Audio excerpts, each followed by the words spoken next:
ZYX 844, Rádio FM Universitária 96,7. Uma emissora da Universidade Federal do Piauí. Começa agora Sintonia Jurídica, o seu encontro semanal com o direito e os desafios de quem trabalha pela justiça no Brasil. No ar, Sintonia Jurídica.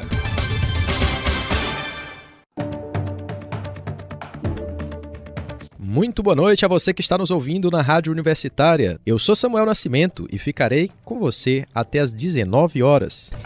Este é um programa coordenado pelo curso de Direito da Universidade Federal do Piauí e você pode nos acompanhar na nossa fanpage do Facebook, rever os nossos quadros e saber muito mais sobre os nossos convidados e colunistas. Então não deixe de conferir em facebook.com/programa Sintonia Jurídica. Hoje são 2 de agosto de 2016 e vamos aos destaques da noite.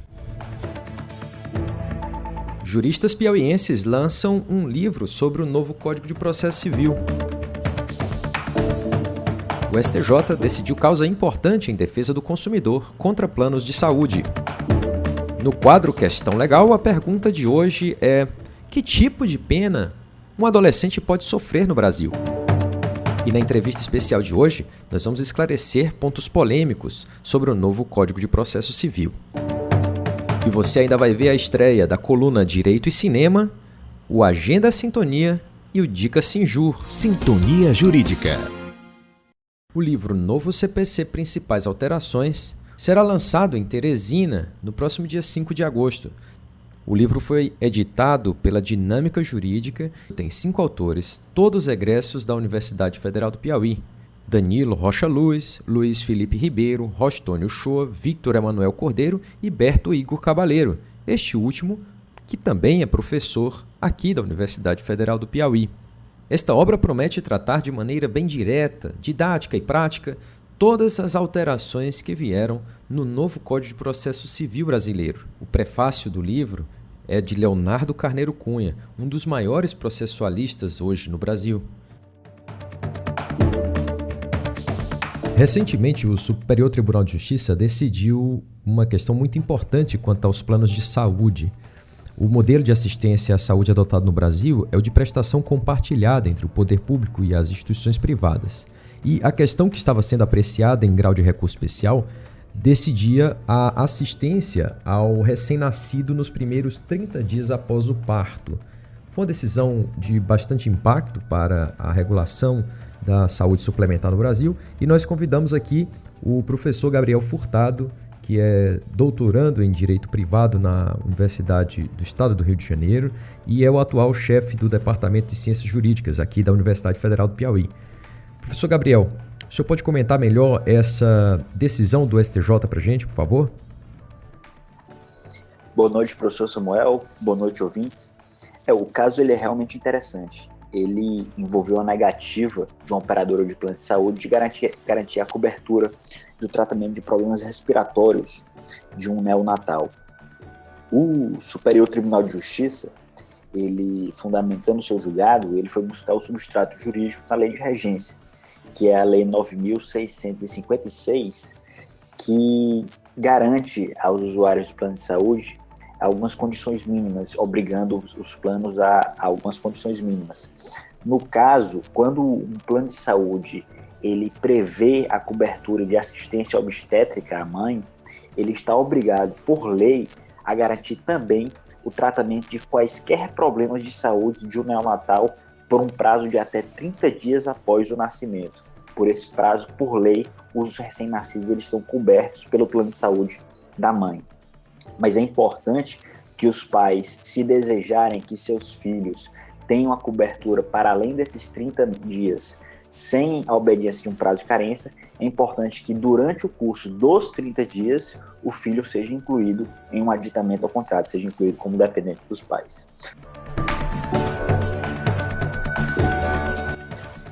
Se você quer enviar sugestões para o nosso programa, você pode enviar um e-mail para contato@sintoniajuridica.com.br.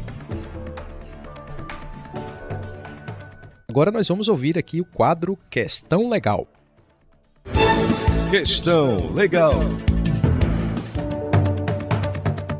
O quadro Questão Legal foi feito para você, nosso ouvinte. Nós recebemos aqui na redação perguntas sobre problemas jurídicos da vida cotidiana e buscamos os melhores especialistas para responder aqui no Sintonia Jurídica. A pergunta de hoje é a seguinte: que tipo de pena um adolescente pode sofrer no Brasil? E quem vai responder para a gente é o professor de Direito Penal, Nestor Ximenes.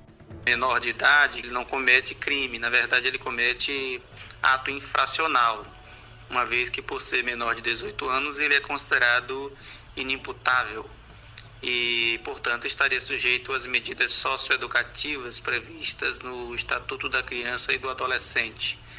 Essas medidas socioeducativas aplicáveis a adolescentes, elas podem ser restritivas de liberdade, consistente em internação ou sistema de semiliberdade. O artigo 121 do Estatuto da Criança e do Adolescente prevê a internação em casos graves, sujeita aos princípios da brevidade, da excepcionalidade, respeito à condição da pessoa em desenvolvimento. Portanto, ele poderá sofrer uma internação que não poderá ultrapassar o período de 3 anos, a depender da gravidade, e até ultrapassando a idade de 18 anos, caso isso seja verificado numa idade ainda de 17, 16 anos, a depender da data da prática do ato infracional. Então, a princípio, seriam essas as sanções de natureza restritiva de liberdade que poderia o menor de idade permanecer no Brasil. Ressalvada a hipótese também de medidas de reparação de dano e também prestação de serviços compatível com a sua idade. Se você também quer tirar dúvidas sobre o mundo do direito, envie um e-mail para contato@sintoniajurídica.com.br. Nós vamos ter o maior prazer de convidar um especialista para nos esclarecer aqui no quadro Questão Legal. Agora você vai acompanhar a nossa entrevista especial sobre o novo Código de Processo Civil aqui nos estúdios da Rádio Universitária. Para tratar do assunto, o professor Joseli Magalhães, que é mestre e doutor em Direito Processual, também é professor aqui da Universidade Federal do Piauí, e com ele o bacharel em Direito, Kenardi Cruel. Sejam bem-vindos, professor Joseli, Kenardi. É um prazer recebê-los aqui no Sintonia Jurídica.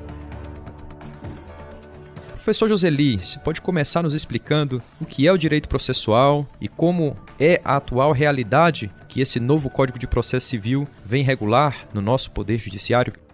Fundamentalmente, a gente pode dizer que existem 2 grandes partes do direito: o direito público e o direito privado. No caso, o direito processual, ele está enquadrado neste ramo que nós chamamos de direito público. É um ramo em que o Estado aparece em primeiro momento, aparece exatamente como sendo um elemento muito importante para a sociedade. É o que nós chamamos de jurisdição, que é a atividade do Estado de aplicar a lei ao caso concreto. Então, do ponto de vista histórico, nós tivemos a independência, logo depois da independência do Brasil, ainda na época do Império, nós tivemos a elaboração do primeiro Código Brasileiro, que foi o Código Comercial, por volta de 1850. E o primeiro Código de Processo Civil apenas aconteceu em 1939, ou seja, muito tempo depois, inclusive depois do próprio Código Civil, que é de 1916. Mas tivemos também os códigos de processos civis feitos pelos estados-membros. Cada estado, inclusive o estado do Piauí, teve um código de processo civil estadual. Em 1973, nós tivemos o segundo Código de Processo Civil e agora, no ano passado, em 2015, nós tivemos então, que entrou em vigor um ano depois, em 2016, nós temos o terceiro Código de Processo Civil do Brasil. Kenardi Cruel, me diga, o que você vê que o processo civil realmente pode fazer pela vida do cidadão, da cidadã brasileira, num regime democrático? Como é que o judiciário deve, segundo a nova legislação, atender aos anseios de direitos das pessoas? Uma das justificativas desse novo código é exatamente a questão da urgência, Muita gente espera e aposta que os novos procedimentos venham a dar aquela urgência que todo mundo que ajuiza uma ação espera, né? Porque nós temos ações que demoram aí 20, 30 anos, 40, isso, né, é um negócio terrível. Você está acompanhando o programa Sintonia Jurídica e agora nós estamos conversando aqui com Joseli Magalhães, que é doutora em Direito Processual, e com Kennard Cruel. Estamos falando sobre o novo Código de Processo Civil que entrou em vigor esse ano, em 2016. Professor Joseli, é interessante que essa modificação recebeu muita influência da Ordem dos Advogados do Brasil, né? O processo de elaboração do novo código teve uma atuação, inclusive, de um jurista piauiense, né, que estava à frente do AB, o Marcos Vinícius Furtado Coelho, e é chamado como o Código da Advocacia. A gente sabe que na nossa Constituição a advocacia é uma função essencial à justiça, as pessoas estão em busca da justiça. Qual é verdadeiramente o papel do advogado no acesso à justiça aqui no Brasil? Primeiro eu gostaria de apontar que, para as pessoas entenderem, o processo civil, na verdade, é visto como um ramo do direito público em que se objetiva materializar os direitos e garantias fundamentais, concretizar. Diferente, se eu tenho o direito civil, eu tenho um direito trabalhista, eu tenho o Código de Processo Civil, eu tenho a CLT, que vai fazer com que haja essa sedimentação. Isso é que é o processo civil. Nós temos que também dizer que há um grande engodo, e isso é colocado pelos advogados, e às vezes até pela magistratura, por pessoas que estudam menos, achar ou considerar que o novo Código de Processo Civil é um código dos advogados. Isso é mentira. Continua sendo o código dos juízes. Continua sendo o código dos juízes na figura do Estado. Em outras palavras, é um código ainda opressor, evidentemente, que teve uma libertação ou vários pontos, principalmente relacionados aí à Constituição Federal, que melhorou em relação ao Código de 73. Mas é um código que, quando aparece a advocacia, aparece cheio de lobbies. É um código em que os advogados, eles, de um modo geral, eles não estão preocupados com a sociedade. Outro engano, achar que os advogados estão preocupados com a sociedade, que os juízes estão preocupados com a sociedade. Isso é mentira. Estão preocupados com o bolso deles, de um modo geral. E aí, nesse sentido, vão colocar nas leis, muitas vezes fazendo lobby junto aos deputados federais e senadores, que é de onde sai os códigos, principalmente o Código de Processo Civil, o Código Civil, vão colocar interesses próprios, como de honorários, interesses da magistratura. Então, se você abrir um Código de Processo Civil, você não vai encontrar o cidadão lá, de um modo geral. Você vai encontrar lobby, dinheiro lá dentro, tudo isso. Você está ouvindo o programa Sintonia Jurídica. Nós estamos conversando aqui com o professor Joseli Magalhães, com Kennard Cruel, sobre o novo Código de Processo Civil. Realmente, Joseli, essa visão de que o Código dos Advogados seria uma solução para a jurisdição, ela é questionada na academia. Você passou por um doutorado, sabe que a questão da efetividade da justiça não é uma questão simples, não se resolve, né, apenas com mais participação ou menos. E me parece que a centralidade no Estado juiz ainda permanece. É isso, né? É isso.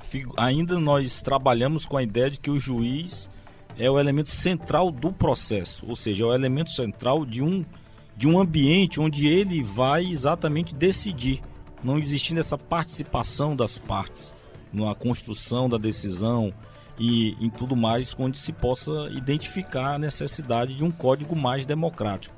Agora, tudo isso passa necessariamente com o ambiente democrático em que nós vivemos, quer dizer, isso na exposição de motivos do novo código, que é aquela abertura onde se faz de um código, de qualquer código, se trata claramente que o objetivo do novo Código de Processo Civil é estar em sintonia fina com a Constituição Federal. Agora, isso é algo que é colocado no papel, é dito numa exposição de motivos. A pergunta que se faz também, ou a inquirição, é saber até que ponto isso se materializa, se concretiza. Nós vimos isso também no Código de 73, essa busca de celeridade no próprio Código de 73, e não foi alcançada. Muitas vezes não parte apenas das pessoas individuais, do juiz ou dos advogados, mas sim do próprio Estado, principalmente do Poder Executivo, que tem que ambientar, tornar ambientes, tornar uma política pública de gestão, de melhor administração da justiça.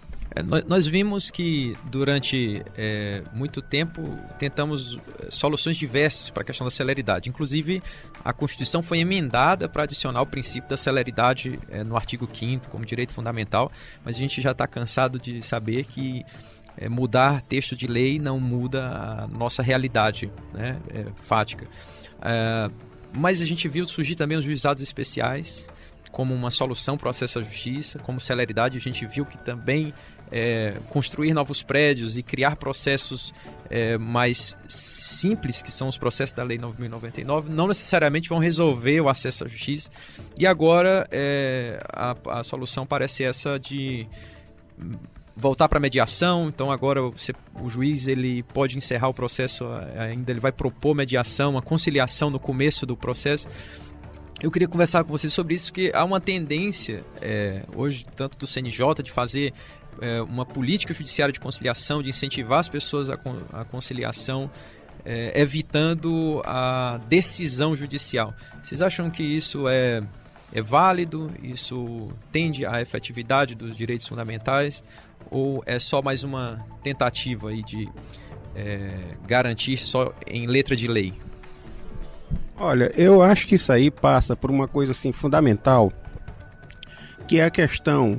Nós temos que começar a debater coisas mais sérias, urgentes e práticas. Por exemplo, essa questão do juiz ser vitalício, né? A gente já tem que repensar isso, quer dizer, o juiz não pode ter essa coisa dele ser vitalício, ele se transforma, ali ele não tem preocupação nenhuma de dar satisfação com ninguém, porque ele está garantido lá, ele tem aquelas garantias que ele não pode ser removido, não pode ter isso, não pode ter aquilo. Então isso é uma das coisas que eu vejo. Segundo, nós temos hoje o pior congresso em toda a história que nós já vimos aí, se a gente for olhar, examinar, que é quem faz a lei. Essa coisa, esse é um código do advogado, isso não é do advogado, isso é do juiz. Ora, a prerrogativa de fazer lei é do Congresso, né? Então ali está o quê? A cerne da questão está ali. O juiz é um aplicador da lei, né? E também temos que ver os colegas advogados que têm uma culpa terrível. A litigância de má-fé, o sujeito que sabe que aquela ação não prospera, e ele fica protelando, quer dizer, dando esperança vã aos seus clientes, isso abarrotando os tribunais, né? Enchendo no jornalismo a gente chama de linguiça, no direito protelação mesmo. Então, assim, essas coisas prementes que nós só vamos alcançar a partir do momento em que nós tivermos uma visão educativa das coisas, né? Porque não adianta, nós temos boas leis e que são aplicadas, às vezes são aplicadas, mas o entendimento geral é que nós soltamos duas leis que prevalecem mesmo, a lei do mais forte e a lei do menor esforço, né? Você vê, mais uma vez eu chamo a atenção para o Supremo Tribunal Federal, porque a gente imaginava que ali você tivesse os guardiões da Constituição, homens de notório saber, de retidão de caráter. Mas você vê o país pegando fogo com essa questão da presidente Dilma afastada, o vice-presidente mergulhado em corrupção, o presidente do Senado que já vinha de uma corrupção, está noutra corrupção. Quer dizer, as instituições em frangalhos e o Supremo discutindo se o cinema vai ter uma pipoca do cinema ou de fora do cinema. Isso é ridículo, não é? E a gente assistindo isso assim, passivo, o Supremo se omitindo de questões sérias, não é? Quando nós temos coisas mais prementes para resolver. Então essa coisa do código é uma letra fria, feita em gabinetes de ar-condicionado, fora da realidade. Né? Em relação à mediação, o que é a mediação? A mediação é exatamente a tentativa de se resolver um conflito por meio de um terceiro, que é o mediador, que não seja o juiz. Ou seja, pessoas físicas ou pessoas jurídicas que irão resolver um conflito, que nós chamamos, esse conflito ele seria levado ao judiciário e transformar-se então em um processo. O que eu tenho sérias críticas em relação à mediação trazida pelo novo Código de Processo Civil. No fundo, Isso se trata de mais uma política do Estado de não tentar resolver os problemas do judiciário e querem fazer com que os cidadãos resolvam seus próprios problemas. Seria uma terceirização da função jurisdicional. Daqui a pouco, você sabe que a nossa justiça já é quase privatizada, mas é às escondidas, né? Porque o Estado não tem agora mais o interesse de se responsabilizar em resolver os conflitos. Ele vai passar oficialmente, presente legalmente, para os terceiros resolver esses conflitos. É tanto que existem essas ideias que nós chamamos de conciliar é legal. É ótimo, para o juiz é ótimo, porque quanto mais acordo ele fizer, menos ele trabalha. Não tem toda a dificuldade de fazer o procedimento, colher prova, tudo isso. Ok, então é isso. Você acompanhou aqui conosco o professor Joseli Magalhães e o Kennard Cruel refletindo sobre o novo Código de Processo Civil que entrou em vigor no último dia 10 de março de 2016. Professor Joseli, Kennard, muito obrigado por terem vindo aqui no Sintonia Jurídica. Hoje nós vamos receber aqui o professor Raul Lopes para falar sobre direito e cinema. A gente vai inaugurar a coluna do Raul, que vai trazer aqui a sua paixão.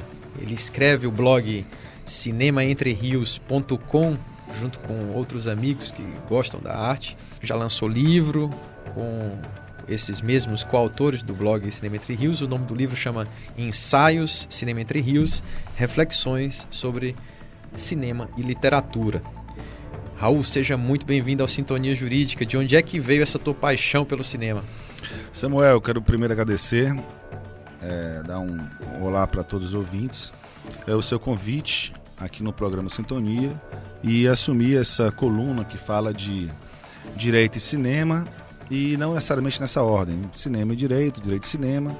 Nós vamos abordar por temas ou por filme. A ideia do cinema para mim já veio, acho que das minhas primeiras memórias, muito influenciado pelo meu pai. Meu pai gosta muito de filme, cinema, passou a vida vendo filme, alugando, e distraidamente me pegava assistindo também, e foi me despertando a curiosidade por um ou por outro filme. Aí uma pessoa curiosa é fatal. Ok, Raul, então sem nos alongarmos muito mais, vamos dar o prazer ao ouvinte de ouvir a sua coluna de hoje. Fique à vontade e vamos ao Direito e Cinema aqui no Sintonia Jurídica. Coluna Direito e Cinema com Raul Lopes. O filme de hoje escolhido é um filme russo, recente, 2014, chamado Leviatã. O filme do diretor Andrei Zvyagintsev, é um diretor de 52 anos, um diretor novo. Já dirigiu outros filmes premiadíssimos como Desterro, Helena. A sua cinematografia é muito parecida com a do outro russo, Andrei Tarkovsky, né? Que dirigiu os premiados Stalker, O Espelho.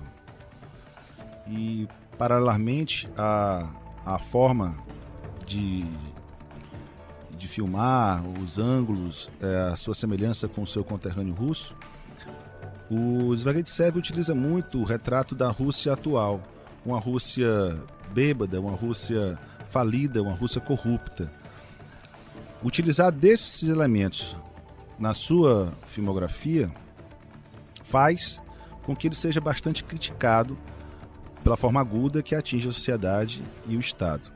O filme Leviatã conta a história de um russo que vive no extremo norte daquele país, um lugar inóspito, ali no Circo Polar Ártico, e vive uma batalha extenuante contra o Estado. Uma batalha em que ele quer de tomar a propriedade, violando aí o direito de propriedade, violando aí a forma correta de expropriação de um bem. E essa forma que ele tem a propriedade, guarda para si, ele defende de unhas e dentes. O Estado, representado ali por um político corrupto, ultrapassa todos os limites que o direito pode exigir, todas as barreiras, a fim de atropelar a propriedade e tomar para si a posse do nosso protagonista Kolya. O interessante é que o filme fala da luta que envolve até a Igreja Ortodoxa Russa. Isso foi extremamente delicado do filme pela crítica russa. O bispo acaba sendo leniente, o bispo acaba sendo conivente com toda a relação que existe entre o Estado e a Igreja. E assim ele faz questionar: onde você está, meu Deus? Que pode, que deve nos proteger desse príncipe infernal chamado Leviatã, que representa o quinto pecado, que é a inveja. Daí você pode extrair a questão do título do filme e esse embate com a igreja. Num outro plano, o embate também se coloca com relação à sociedade e Estado. Daí, quem tiver ali a relação com ciência política, no início do curso de Direito, pode observar a teoria de Thomas Hobbes sobre Estado e sociedade. O Estado se impõe de forma corrupta e apenas uma pessoa poderia salvá-lo. Ou, se você pensar de uma forma no direito, seria o Estado Democrático de Direito. Observe esse filme, Leviatã, como se o Estado Democrático de Direito fosse o advogado de Collier, do nosso protagonista. Terás uma surpresa no desenvolver desse filme, até mesmo no final. Espero que gostem. Obrigado. Você ouviu a coluna Direito e Cinema com o professor Raul Lopes. Fique agora com o nosso Agenda Sintonia com Urziana de Moraes. Agenda Sintonia. Nos dias 4 e 5 deste mês, no auditório da OAB Piauí, ocorre o Congresso da Advocacia Piauiense, com o tema Perspectivas Profissionais, Éticas e Processuais no Cenário Contemporâneo. O investimento: apenas 2 quilos de alimentos não perecíveis. As inscrições podem ser feitas pelo site www.oabpi.org.br/inscrição. A carga horária é de 20 horas aula. A programação completa você encontra no site da OAB. E neste próximo dia 5, será lançada a obra Novo CPC, Principais Alterações. De autoria de piauienses, o livro trata de forma bem didática as alterações trazidas pelo novo Código Processual. Mais informações na nossa fanpage no Facebook. Esta foi a nossa agenda. Confira agora o Dica Sinjur. E quem nos traz? A dica de hoje é Felipe Gold. Dica Sinjur.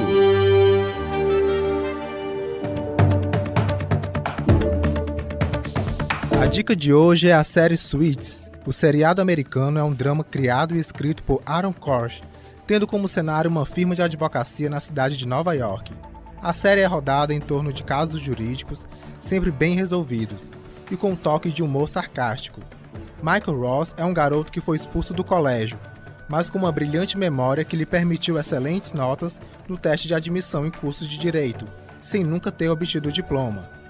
Harvey Specter, um dos melhores advogados de Manhattan, realiza um teste com Michael e o aceita como um de seus associados. Devido à política da firma de aceitar apenas ex-alunos da Escola de Direito de Harvard, ambos mentem que Michael é um graduado que frequentou tal instituição. Michael cria vínculos com seus clientes, ao contrário de Harvey, que com seu jeito frio evita contato com ele em assuntos que não sejam sobre trabalho. Mas no decorrer da série eles criam um forte vínculo de amizade um com o outro, o que faz de Michael o pupilo de Harvey, e este ensina ao novato todos os truques sobre o ramo jurídico. A série está na sua 6ª temporada. Essa foi a nossa Dica Sinjur, o direito em conexão com todos os meios de comunicação. Sintonia Jurídica.